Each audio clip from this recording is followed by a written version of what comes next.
Well, hello there. Thank you for joining me for the second and final pre-election edition of Telile 24/7. I'm your host, Adam Cook, and we've got a busy show for you this week as we count down to Tuesday's provincial election. We'll have more candidate interviews from the ridings of Richmond and Inverness. We're going to take you to the Port Royal Bridge for an announcement that ruffled some feathers among political candidates in Richmond County this past week. And we'll have a special election edition of our Telile 24/7 game, the Fast Five. And you might be surprised at some of the people who are playing and some of the questions and answers that we have. But that comes later on in the show. Right now, we're going to go to Western Isle Madam, where the Liberal leader showed up with his candidate for Richmond on Tuesday afternoon, August the 10th, just hours before Telile hosted its own candidates debate with the four Richmond candidates. The Premier was there to help make an announcement about repairs and replacement of a bridge that has caused some difficulty for local residents over the past 4 years. We'll hear the announcement and get some reaction from some other people who aren't so sure that the timing is just right for this announcement. Let's go to Port Royal right now.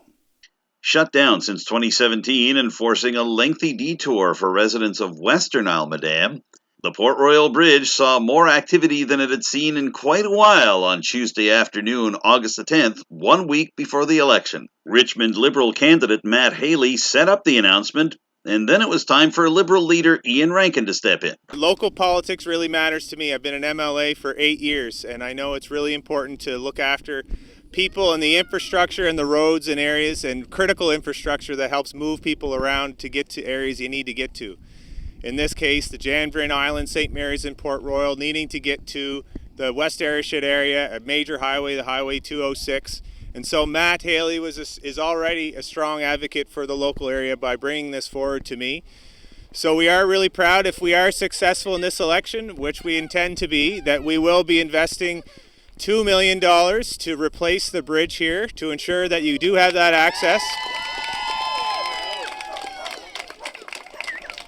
With upgrades to the McEachern Road and ensuring you have the new culverts, the new guardrails, and everything that goes along with it. So that's a major investment. The community has been asking for this for years, and they had to do a detour of 1.3 kilometers to get to the Highway 206. For me, it's a fairness issue when this was brought to me, looking at how there's so many residents that need to get to that highway from Port Royal and the island, so that was important for us to make that commitment, and we stand by it. Following Rankin's official announcement, Haley gave special acknowledgement to area resident Lakin Delory, who challenged the individual candidates both in real time and on Facebook to do something about the bridge. I want to shout out to Lakin. Lakin challenged all of the candidates to share what their plans were and to listen. And after speaking to Lakin, you know, I made it a point every house I went to just kind of drill down on what the local issues were, and across the board, everywhere in the area here, and West Ayrshire and Port Royal, St. Mary's, James Island, also across Isle Madam and into the mainland of Richmond County. This has been a priority. Everyone recognizes that it's very important infrastructure, that we need it. So I want a big shout out to Lakin, to Paul. I mean, I don't want to name every name because there are countless that have made this clear. But I want to shout out to Lakin because she did challenge us, and I'm glad that she did because it brought us here today. Just over 6 hours after the announcement in Port Royal, Haley brought up the bridge work during the Telile Community Television Richmond candidates debate. However, that didn't sit well with independent candidate Alana Pon, who claimed that she had done most of the preparatory work on the bridge project during her time as the MLA for Cape Breton Richmond. Negotiations had already been started, I can assure you, for the work that the Liberal candidate has just mentioned. I did my work, thankfully. I'm happy to say, not anywhere near an election call to make certain that you know that the work was done, and I don't expect anything in return. So it certainly wasn't done just to get your vote during an election. Look, I do want to apologize. I didn't mean to say that there were no projects that the current MLA has done. Frankly, in that area, I know that there are significant investments. And I want to thank you for the work you did on the bridge in Lennox Passage and on the infrastructure, particularly in James Island. But in this case, folks, it's simple. We need to have a voice at the table that are making the decisions. If a Liberal government is formed and we have a voice at the table, we can get your issues, the ones I've heard at the door. For every single person who told me that the bridge in Port Royal was a priority, I fought for you. Back at the bridge, we asked the Liberal leader whether the timing of the announcement was specifically connected to the provincial election coming up in just a few days' time. Here's his response. Well, I think it's a continuation with our aggressive infrastructure program in roads. If you look across the whole province, we're investing in roads. We made a commitment to twin the highway 104 to Port Hawkesbury, and so this continues on those types of investments, and local roads really matter to us as a Liberal government. With time winding down in his first campaign as Liberal Party leader and Premier, Rankin feels confident about his chances across the province. Feeling really good. People are optimistic about getting through COVID and recovering our economy, and being from Cape Breton, we always hear a lot of good reception being here, and people are excited. Rankin says he's also seen this excitement on his previous 2 trips to Richmond during the campaign. It's been great. It's great to have some conversations in French as well, and I know Matt will be a champion for this area and stick up for the concerns of people here for healthcare and for all sorts of issues. So whether this bridge over troubled water will soon become a bridge to a local or provincial Liberal victory, or a bridge to more political dissension in Richmond County, will be determined on Tuesday, Election Day.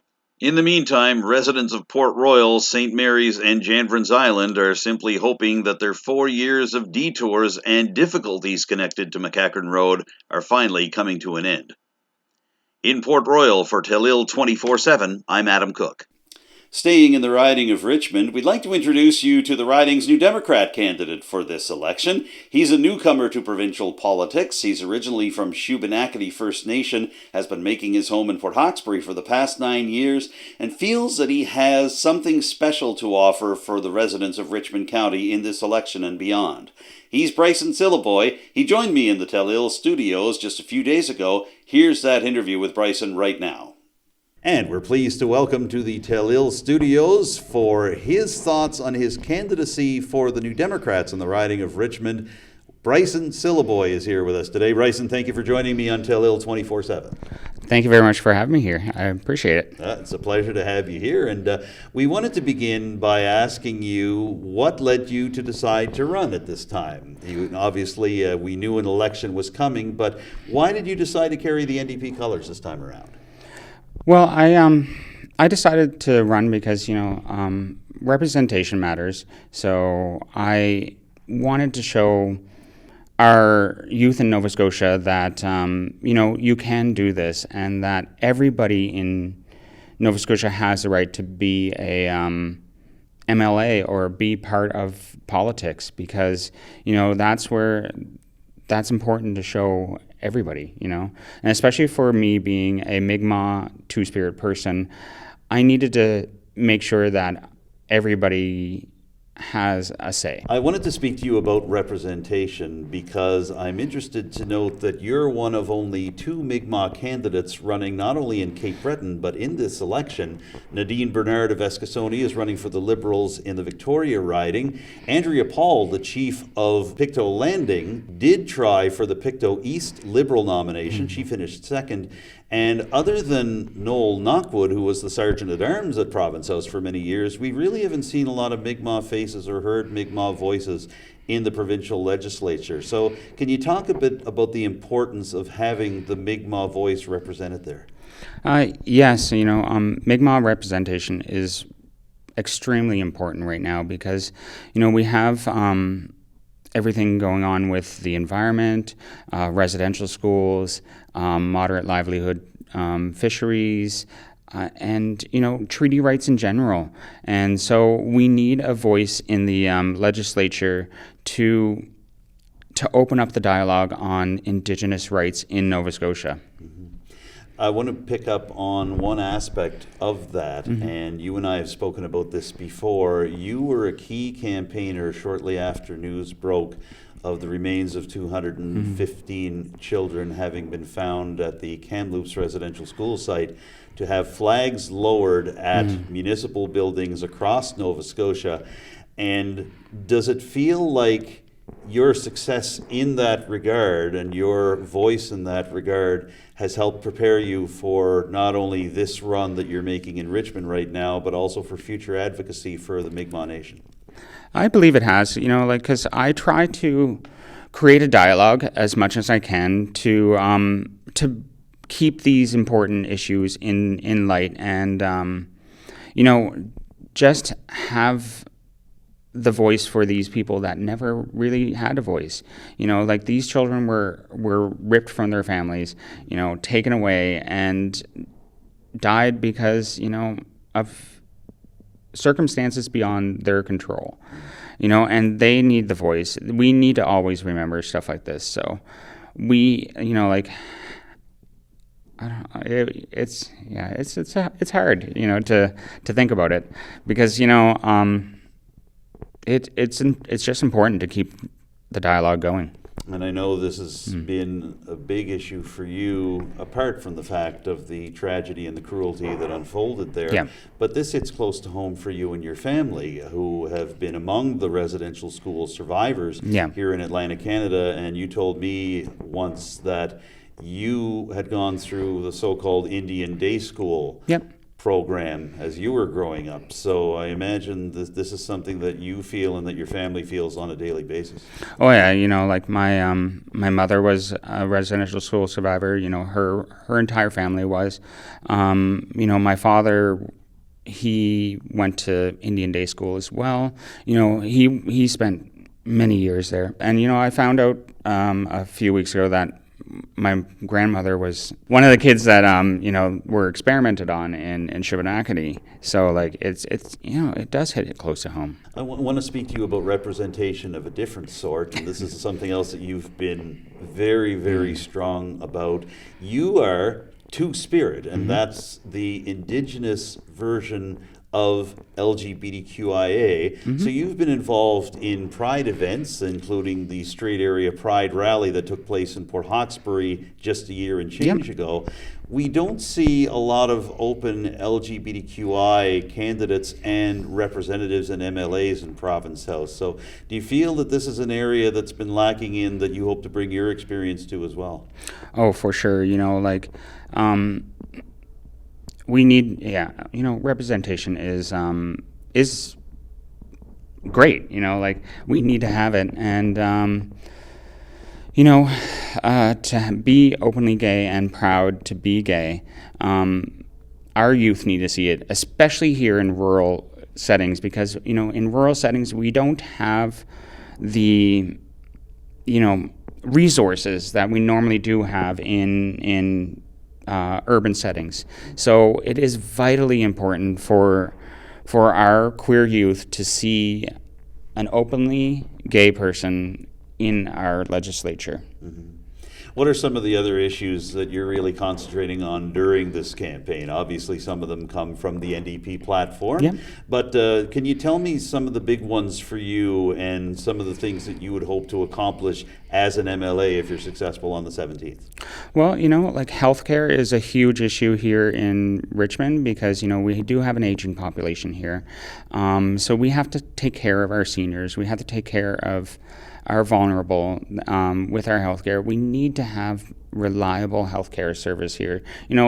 A lot of our rural clinics and hospitals, they're forced to shut down because they don't have the staff. And that's alarming because say if you're in an emergency, if you have to go, instead of going to Straight Area hospital, you have to go to Antigonish. That's a matter of 45 minutes or more sometimes, and that that could cost a life, and we don't want that because everybody's life is precious. I imagine you're hearing that on the doorsteps as well. What else are you hearing in terms of issues around Richmond as you've been campaigning over the last few weeks? Everybody's tired of the status quo. They want change. They want their voices heard. They want to make sure that their voice is heard, because that's where change comes from, is, listen to everybody in your riding, and listen to everybody in general. No candidate running in the ridings of Richmond or Inverness has more experience as an elected politician than Allan MacMaster. First elected in a by-election in 2009, MacMaster has served as the PC MLA for the riding of Inverness over the past 12 years, including periods when Inverness didn't include the town of Port Hawkesbury. But the town is back now, and that is where I caught up with Allan MacMaster just a few days ago to talk about his time in Province House, but also about what he hopes to bring to people of Inverness as a result of this campaign and what he hopes will be another election victory on Tuesday. Here's our conversation with Allan MacMaster right now. We are pleased to welcome for his first visit to Telile 24/7 the longtime Inverness MLA and now PC candidate for the upcoming election in the riding of Inverness, Allan MacMaster. Allan, thank you for joining me here for Telile 24/7 today. Good to be with you, Adam. We're chatting today in the town of Port Hawkesbury, which has just recently been added back to the riding of Inverness. It was originally part of the riding through your first term in the legislature from 2009 to 2013. What does it mean to you to have Port Hawkesbury back in this riding, and how can you serve the town if you're re-elected on Tuesday? Well, one of the things I've heard in Port Hawkesbury is that people feel a strong connection to the rest of the constituency of Inverness. They are part of Inverness County, and of course, I'm sure there are lots of connections between Port Hawkesbury and Richmond as well. But I've heard a pretty strong message from people in the town that they are happy to be back with Inverness, and I'm happy that they're back as well. We have a lot of people in the constituency of Inverness who either work or do their shopping or both in Port Hawkesbury, so it's a natural fit. We certainly value the Strait of Canso, the port here, and the jobs that are associated with it, the paper mill and whatnot. So I think it's a great fit for Inverness, and I think people want to be with Inverness. You've now been in Port Hawkesbury a few times during this campaign. How do you feel the campaign has gone for you as we're just a few days away from Election Day, not just here in Port Hawkesbury, but all throughout Inverness? I feel it's gone well. I've been to a lot of places, and you start to get a feeling after you're around if things are positive, and for me, I think they are positive. Allan, this is your fourth election campaign, but it's your first with Tim Houston as the PC party leader. You've been under a few different leaders, both full-time and interim, over the 12 years you've been an MLA. Can you give me a sense of what Mr. Houston brings to the table as the PC leader, but also what he's bringing to this particular election campaign? Well, I know he's a very hard worker, and we saw that in his leadership bid. He was all over the province connecting with people, and he's doing the same right now in the election. And he's put some good ideas on the table, and I think people are looking for ideas.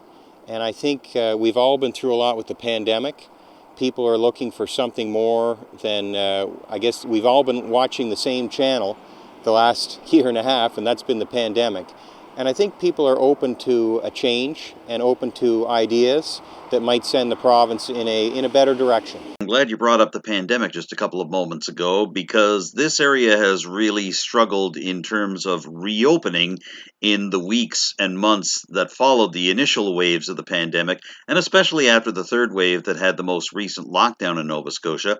Tourism was among the areas that struggled, but the small business sector really had a bad time of it overall. What can you, Mr. Houston, and your party offer to small businesses coming out of this stage of the pandemic as they try to rebuild? Well, Tim has come up with an interesting idea that's been it's been praised by some economists in Atlantic Canada, and the idea is about creating a loyalty program, much like when we go into a grocery store, we hand them our points card.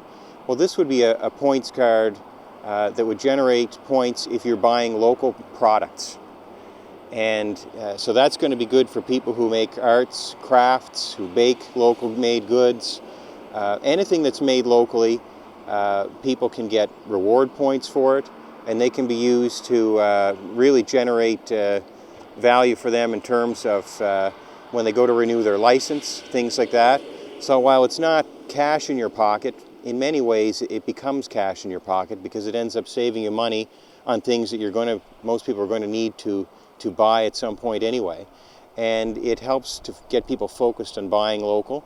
and without impacting any trade rules, because there are rules based on free trade and whatnot that restrict what provinces can do in terms of trying to encourage people to buy local. Allan, one of the reasons we wanted to talk to you today was to get a sense of what some of the issues are that you're encountering on the doorsteps in the riding of Inverness, from Port Hawkesbury to Meat Cove, from West Bay to Wacoba, and everywhere in between. What are some of the things that people are concerned about as you're knocking on doors this time around? Well, it depends where you are, but one common issue for people is the condition of local roads.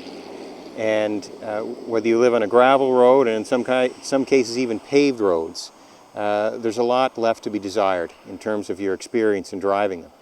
So one of the things that we've put forward in our platform is doubling the rural road maintenance budget.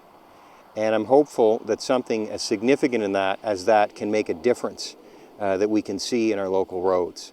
It's the kind of infrastructure that we all use. We depend on it, we see it every day. It's something tangible, something real that we get for our tax dollar, and I think it remains one of the most important issues to people. Beyond that, it's not so much an issue in Port Hawkesbury here, but in many areas of the constituency, access to high-speed internet. And not just access, because we know it's coming sometime before the end of 2023, but we need to make sure that the price and the speed that people get in these rural areas are equivalent to what you'd have in an urban area. And people say, well, why? Maybe, the city should get better service. But the fact remains the government has just subsidized Bell in this area to do that. And if it's the people's money at work here, we deserve to have comparable service to what they're getting in urban areas. Cellular phone coverage, another big issue. And that's something that one of the ideas that I have for that is that I believe government should be building and owning that infrastructure. The private sector can still participate by leasing the tower space to send their signal on. But I think if government owns it, you can create fair competition. What we saw with the internet development recently is the government giving a lot of money to Bell and just making a big monopoly, an even bigger monopoly. And we know with monopolies we get bad service, bad prices, and I think we all have seen with the internet and cell phone service in the constituency of Inverness what happens when we leave it entirely to the private sector. We don't get good service, and that's proven time and again. So I think if government is looking at improving cell phone infrastructure, why not build it and own it itself and lease it out to the service providers, which will in turn pay for it, so there's no cost to taxpayers in the end. And at the same time, government can ensure there's fair competition to keep prices down and service levels up for consumers. Allan, a curious phenomenon of the pandemic era and what some are calling the Zoom age of communication is that not just small businesses or even larger businesses are using telecommunications and the internet to be able to get their products moving, but small community groups and non-for-profit organizations are holding their meetings using Zoom, Skype, and similar apps because they can't get together due to physical distancing restrictions. Do you think that's exacerbated the case for higher quality internet in Inverness County? I think the pandemic has driven us into the future, probably by about 10 years. We're seeing people and companies allowing more of their workers to work from home. I've spoken with people during the campaign who used to work in places like Toronto. As long as they have a connection here, their employers trust them to work here just as much as they would trust them to work in their apartment in downtown Toronto. And I think the future of this area, a lot of it is going to be people's ability to work from home, and that depends on infrastructure. So whether it's working, whether it's your children learning from home, whether it's telehealth, some appointments with physicians, with your doctor and specialists can be done on the internet. And if they can be, why not? It saves time, saves money, not just for the healthcare system, but for the people who would normally have to travel to see a specialist who might be 2 hours away. So those are wonderful developments, but they are so basic now. They're like running water and plumbing in your home. People need it. It's essential. We can no longer go without it, and it's important. There's definitely a role for government to ensure that it's here for us. Speaking of telehealth, that helps us slide over to a couple of thoughts from you about the local healthcare system and the provincial approach to it, including the approach from your own party leader, Mr. Houston. As a matter of fact, when your leader was interviewed earlier this summer, all three leaders at the time were interviewed about what the number one priority for them would be if they were elected premier, and Mr. Houston didn't waste any time saying fix healthcare. So, with that lofty goal in mind, can you give us a sense on a couple of things that you feel are local healthcare priorities and how you and your party might be able to address them if you're elected as MLA and Mr. Houston is elected Premier? Healthcare is definitely, we talk about roads and other infrastructure. Healthcare is the other major issue for people that I hear about. We have wonderful service at the hospital in Inverness. We have a great hospital in Cheticamp as well. We have our regional hospital in Antigonish. Very important infrastructure, very important services. We don't want to lose any of the services we have now. So that's just starting out. I want to make sure we protect what we have. Some of the things in our platform, we need more family doctors. There's 70,000 Nova Scotians who do not have a family doctor. If you're healthy, you may be okay. It may not be such an issue. But if you suddenly find out that you have some kind of serious illness or health issue, you need a family doctor to help navigate the system for you, to help refer you to specialists. And sometimes time is very important. You can't wait with certain illnesses. So a family doctor is necessary. And we remember Premier McNeil when he promised a family doctor for every Nova Scotian. Well, after 8 years, there's 70,000 Nova Scotians still without a family doctor. So it's something that needs a focus, and we need to put effort and dollars towards ensuring people have family doctors. Some of the other things, mental health has become a significant issue in the last number of years, and we want to create a separate executive head for mental health and addictions.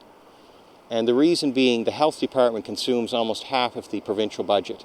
It's a very large department with many competing priorities. And we feel by having leadership for addictions and mental health, hopefully we can do something. There's a shortage of psychiatrists and psychologists. Hopefully we can do something to help people out there so that when they need the help, it's there for them in the moment. That's critical. And to help people so that something that is a problem doesn't become a bigger problem. And one final thing I'll mention on healthcare, which is a very significant matter, is the need for more nursing home beds. And we have a very ambitious plan for that. But not just the beds.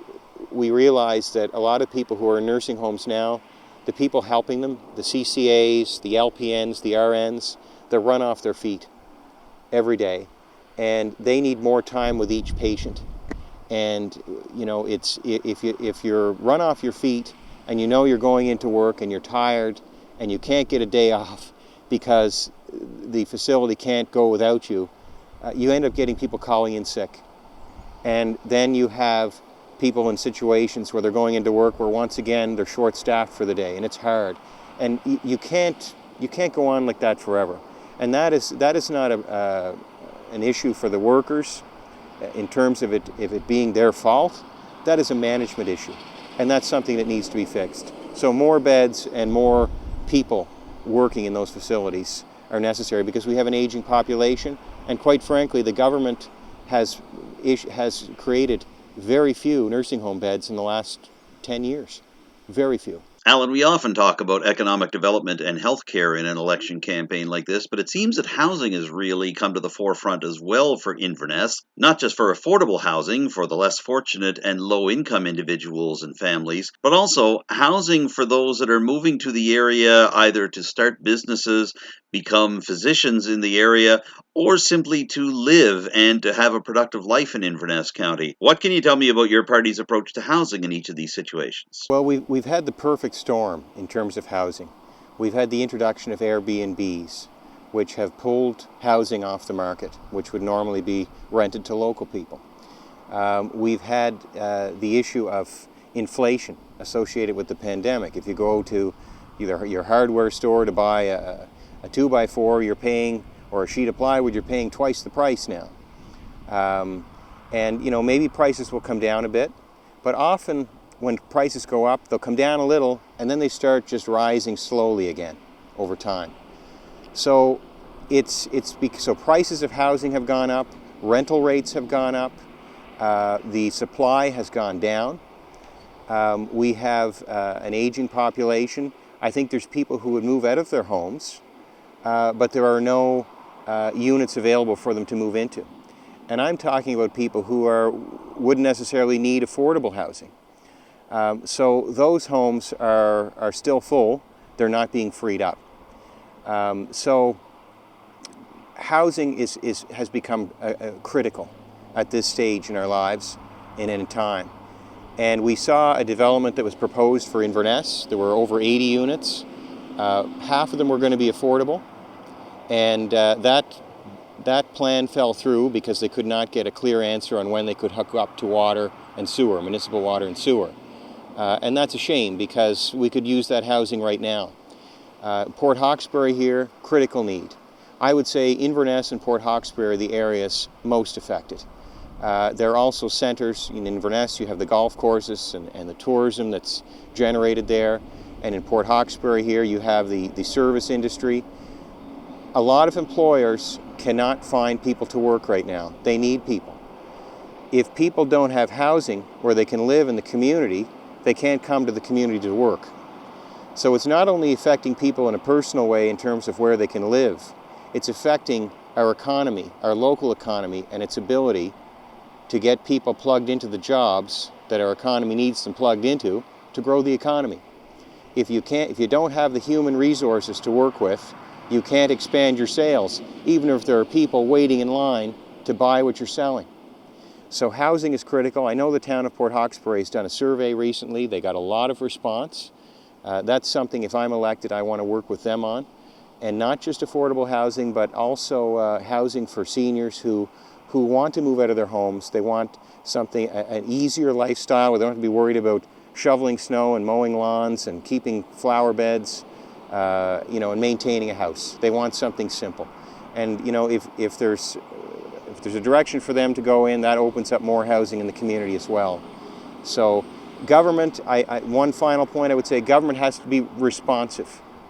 If developers are ready to go, government has to be responsive because time is money. And if somebody's interested, let's help them. Let's get their project done. If we don't, we could see what happened in Inverness, which is the project is now off the table. The costs to do the project have now risen significantly since the pandemic and the inflation that has ensued. The price of everything has gone up, as we've all seen. So government has to be responsive, and that's something that I would aim to be, and I know I was working with that group and was doing what I could. But there are situations sometimes that are out of your hands if you're depending on others that need to make a decision. And now that we've tackled so many serious issues and genuine concerns of the people of Richmond and Inverness, it's time to let our hair down a little bit and have some fun with the people who are running for office in this year's provincial election. So it's time for Telile 24/7's Fast Five game. We're going to take some of the election candidates this time around and ask them some fun questions about things that really speak to who they are as people and the kind of things they enjoy in their daily lives. So let's kick things off with someone you might not have expected to see on the Fast Five, including some answers that you might not have expected either. Take a look. It's a tradition on Telile 24/7 to play the Fast Five with our interview guests, and we're playing it today with the leader of the Liberal Party of Nova Scotia, Iain Rankin. Sir, are you ready to play the Fast Five? I'm set, yes. All right, let's go. Here we go. Question number one, Coke, Pepsi, or neither? I would do Coke. Nicely done. Okay, so we've got that in common. Good. All right. You can be any animal. What can you be? I love dogs, so I would say I'd be a dog, yeah. Nicely done. I heard a dog barking when we did our last interview for Telile 24/7, so you want to join him. That's great. All right. After the campaign is over, you can binge watch one TV show. What is it? Fresh Prince of Bel-Air, I guess. The Fresh Prince of Bel-Air. This opens all kinds of possibilities, so let's avoid rapping the theme song for now. Go to the next question. Who do you feel that you might have been in a past life? Allan MacMaster. Alan J. All right, there we are. I think he knows. Yes, exactly. He knows which side his bread is buttered on. And would you rather be a forest or a tree? I would want to be a tree. Why a tree? Because because of being a whole forest is too much responsibility for me. One tree, I could handle that. So he can be the premier and a tree, but not more. Okay, just so we got that straight. There, that was fun. Thank you, Iain Rankin, for playing the Fast Five. Thank you so much. And the latest candidate to join us for the Fast Five here on Telile 24/7 is Trevor Boudreau, the PC candidate for Richmond. Trevor, are you ready to play the Fast Five? I think so. Let's give her a go. Strap yourself in. It's going to be great. Okay. Coffee, tea, or neither? Tea. All right. Favorite color? Blue. Well, has to be for this election at least. Yes. Right. It always was, though. It always was. It always was. Okay. Well, there you go. Perfect fit. You can binge watch one movie as many times as you want. What is it? Shawshank Redemption. Really? Okay. I've had a few people say Shawshank Redemption, although not on the Fast Five. So well done. I'm impressed. All right. You can be one animal. What can that animal be? My dog gets treated really well, and most of the dogs I've met at the door have too. And so I'm like, man, this would be good. This is a good life. Trevor wants to be king of the house. He gets to be a dog. Right on. And last question on the Fast Five. Favorite TV game show? Price is Right. And if you know, my wife was on it, right? I don't know if you remember that. Yeah.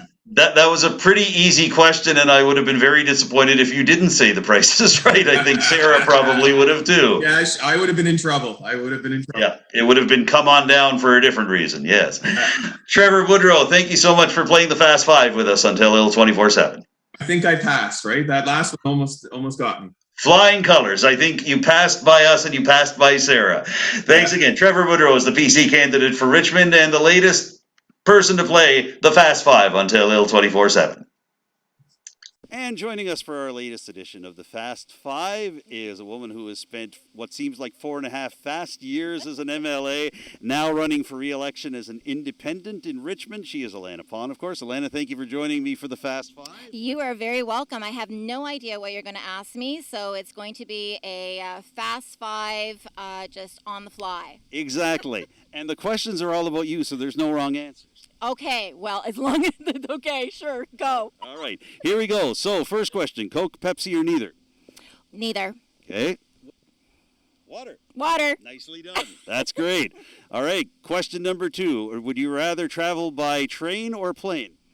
Ooh, train, definitely. We used to travel by train all the time when I was a child going up to Halifax. I absolutely loved it, and I miss it very much. I wish we would have the train still. And I wish we had a train still as well, too. I'll guarantee you that. Nicely done.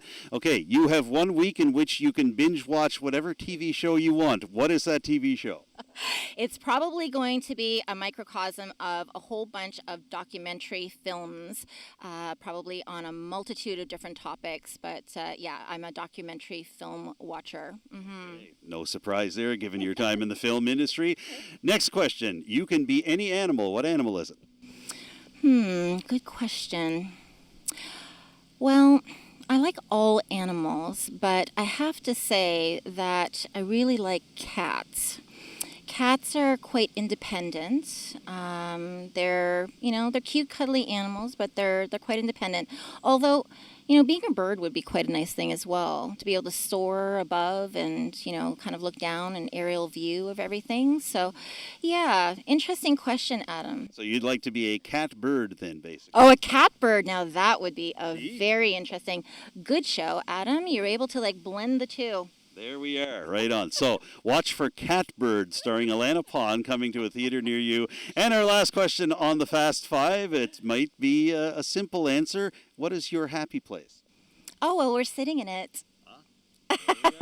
Martinique Provincial Park is your happy place. It is. I love it here.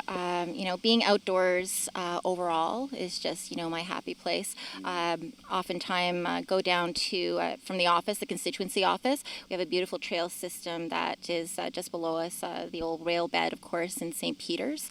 And for anybody who hasn't gone down there, it's absolutely gorgeous. It just refreshes you when you go down. But here this has a great deal of significance for me because, again, it's a place where my grandfather used to be lighthouse keeper, and the foundation of the house is right in front of me. Wow. Yeah, it's an amazing place. Well, thank you for allowing me to play the Fast Five with you in your happy place, Alana. You're very welcome. It was my pleasure. Thank you. Great job. Alana Pond is the independent candidate for Richmond, and this has been the Telile 24/7 Fast Five. And we're pleased to welcome back for the latest edition of the Fast Five on Telile 24/7, the NDP nominee for the riding of Inverness, Joanna Clark. Joanna, thank you for joining us. Are you ready to play the Fast Five? I'm ready. I hope I can come up with answers quickly. Oh, I think you can. This is better than any debate. I guarantee you that, because you can't possibly have a wrong answer because it's all about you. It's low stakes. I'm ready. Exactly. Low stakes indeed. All right. So we begin with coffee or tea or neither. Neither. Your favorite TV show to binge watch? Oh my gosh. Okay, currently is the Olympics. Ah, there you go. Sorry, gotta think current. Yeah. Hey, we're all binge watching Yeah. the Olympics. Yes, especially the way Canada's doing. Exactly. All right. Favorite color? Pink. You can be any animal. What is it and why? Ooh. Some kind of bird, I guess. I think it'd be pretty cool to fly. Okay. I like that. Cool to fly. Yeah. That would be terrific. And finally, you are on a long car drive. You need to have something to listen to. What is it? I love podcasts. Currently listening to this podcast called Drama Queens. It's not very, formal or anything, but it's about my favorite TV show, One Tree Hill. So that's my go-to right now. One Tree Hill. Yeah. That's very 2000s retro of you. Yes, I like exactly. That's the show that I'll watch as many times as I'm allowed to. Oh, nicely done. We'll get you on Dawson's Creek soon enough. Yeah, there we go. All right. So, Joanna Clark, that was great. Thank you for playing the Fast Five with us today. Thank you. So that's the Fast Five with Joanna Clark on Telile 24/7. And that wraps up this week's edition of Telile 24/7. Thank you to everybody who gave me interviews and information for our 2 pre-election specials. Thanks to Becky Bourinot and Nick Boudreau for helping me with production on the Bryson Syliboy interview that you saw this week. And a big thank you to all those who participated in any way in the Telile Richmond candidates debate that took place on Tuesday, August the 10th. You can still see that debate in its entirety on our Telile YouTube channel, and you can also see every single episode of Telile 24/7, including this one, and all of the interviews and stories that we've done for Telile 24/7, not just during this election campaign, but all the way through the year and a half that we've been doing the show. Of course, if you want to have any input into Telile 24/7 and you have some comments or suggestions for future shows, or just some thoughts on what you've seen over the past hour, I'd love to hear from you. You can contact me directly. You can reach me by phone. The number is 902-625-8863. And you can contact me by email. The best address to use is adamjrcook, cook with an E, @gmail.com. You can also contact Telile Community Television directly. The station phone number is 902-226-1928, and the best email address to use is info@telile.tv. Don't forget to follow Telile on social media. We're on Twitter, Facebook, and Instagram, in addition to our YouTube channel. And you can also listen to Telile 24/7 as a podcast. Our podcast channel is soundcloud.com/Telile, and we're going to be featuring a lot of the interviews and stories that we've done over the course of the election campaign in our next couple of podcasts. That's it for now. I'm Adam Cook. Make sure you get out and vote on Tuesday, August the 17th, if you haven't done so already. And stay tuned for reaction from the winning candidates in Richmond and Inverness on future editions of Telile 24/7 as we sort things out from what's sure to be a busy night in Nova Scotia democracy. I'm Adam Cook. Thank you for tuning in. Look forward to seeing you again next time on Telile 24/7. Talk to you then.